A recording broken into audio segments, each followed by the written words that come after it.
Definitely, yes. So when you talk about legal, there is a court marriage that is applicable to all of us. And what is court marriage? Basically, it is an opportunity given by our judicial system wherein you as two consenting adults can get married. So for the girl, it's 18 years and for the boy, it's 21 years. And the important aspect is both of them need to have consent for the marriage. Both of them should marry out of love and not out of force. So that's where court marriage can come into picture.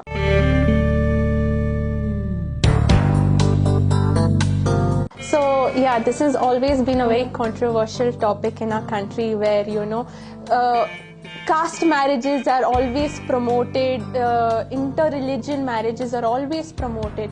Now, what if the boy is from a different religion and the girl is from a different religion?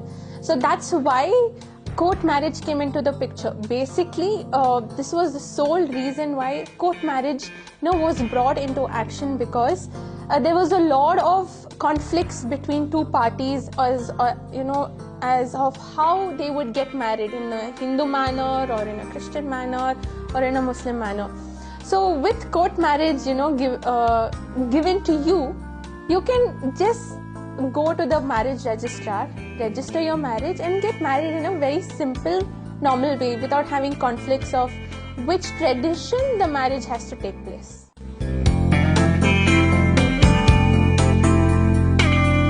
No, see, so when you do marriage in a very traditional manner, both the parties and their parents need to have consent. But when it comes to court marriage, it's just that the girl has to like the boy and the boy has to like the girl, and also no notice will be sent to your parents.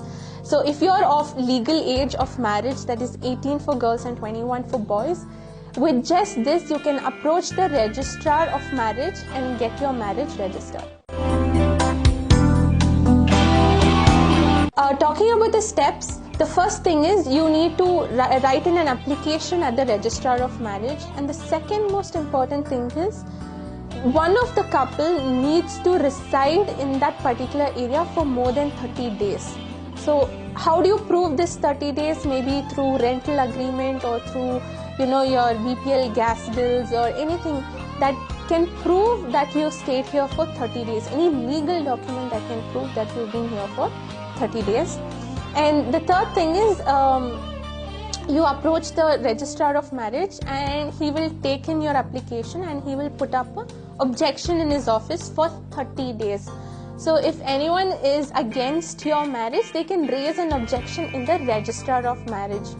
And after 30 days, the next requirement what they would do is you will have to get in 3 witnesses. Alright, 3 witnesses from each side for your marriage to take place.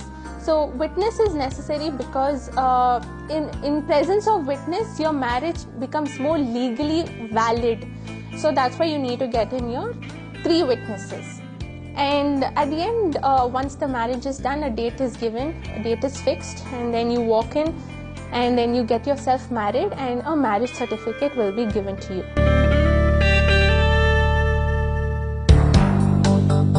Firstly speaking, you need your Aadhaar card, you need your passport size photographs, you need your date of birth certificate, and if one of your partner is a divorcee, you need a decree of divorce, and lastly you need your rental agreement to state that you've been in this place more than 30 days or a letter from your company stating that you've been working in this company for such and such period and you've been in this particular place for 30 days.